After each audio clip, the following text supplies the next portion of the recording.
औज़ुबिल्लाहि मिनश्शैतानिर्रजीम बिस्मिल्लाहिर्रहमानिर्रहीम। टाटे बच्चों, अस्सलाम वालेकुम वरहमतुल्लाहि वबरकातुहू। Class 4th subject English. Date आज 2 मई 2021।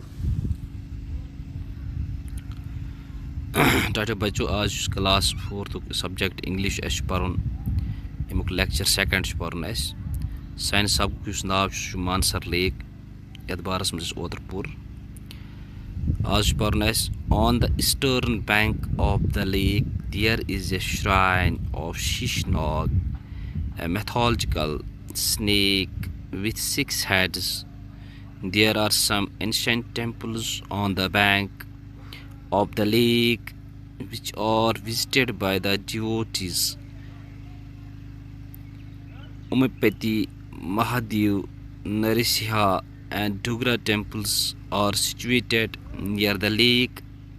Newlywed couples make 3 rounds around the temple as they believe it would bring them joy. Some communities of the Hindus also perform Madan first haircut of their male children.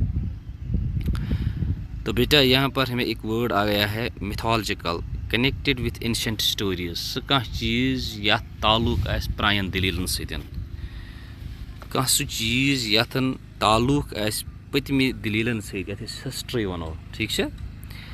तो बेटा युस यह Mansar lake on the eastern side,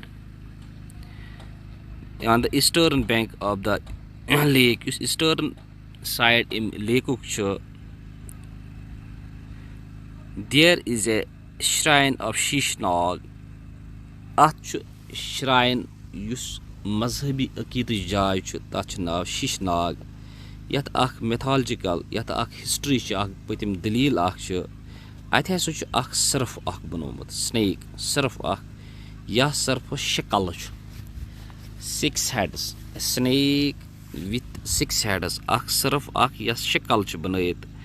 अत हसा there are some ancient temples on the banks of the lake which are visited by the devotees. यत यह Mansar lake किस eastern sides मज अत मतलब कह मतलब प्रण एंशेंट प्रण टेम्पल्स। Temple one मंदिरन। ठीक है। मंदिरन मज हिंद लूख करान पन इबादत। क्या करान? हिंद लूख करान पन इबादत। ये मुसलमान करान मस्जिदन अंदर इबादत पन्निस रब सन्स, हिंद करान टेम्पलन मज, सिख करान गुरुद्वारन मज, ईसाई करान चर्चस मज। ठीक है। इथे कन टेम्पल्स मंदिर वन तिक जुमिस वन ऑलरेडी सिटी ऑफ टेम्पल्स। क्या वन? City of temples. तो बेटा इसलिए मानसर लेक अत शीशनाग यथ दलील अत हसा कह प्रण मंदिर योत हसा ज़ाहिर गसान, मतलब ज़ाहिर तमन वन यम पन्नी मुराद हेत गसान और हिंद लूख यित योर वुचान ये अंदर ये मतलब गसान स्टार्ट ये यात्रा। ठीक है। तो ये योर पहलगाम साइड तमन जाय तत तम पन ये इबादत करने खतर। तो बेटा यमन प्रान मंदिर मज कुस कुछ अकिस नाव अकिस मंदिरस ओमापति, बेकिस नाव महादेव, बेकिस नाव नरसिम्हा तो बेकिस नाव Dugra temples. Temple Umapati, Mahadev, Narasimha and Dugra temples are situated near the lake. Nearly newlywed couples make 3 rounds around the temples as they believe it. Yus no khandar karan hind am hasa iman mandiran andin 3 round devan. To am hasa at cheez pe yakin thawa they would bring them joy. Iman hasa pani zindagi man hasa mel iman khair im setan fayda hasa mel iman. ठीक है।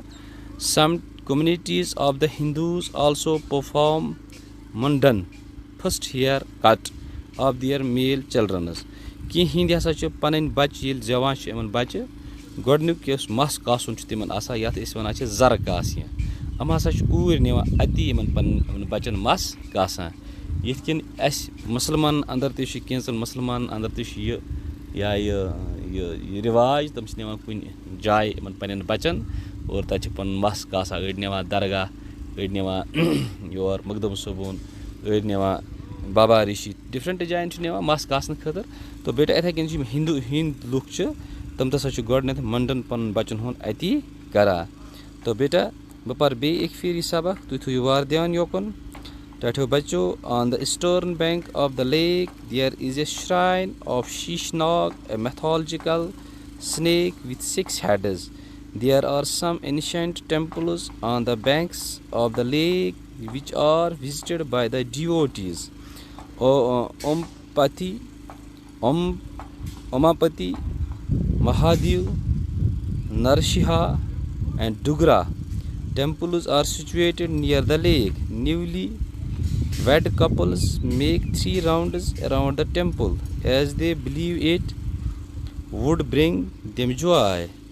Some communities of the Hindus also perform mundan first haircut of their male children.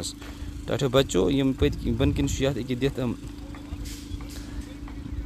glossary yim words dit in mane ch surround ch ikjo yaad to be everywhere around something.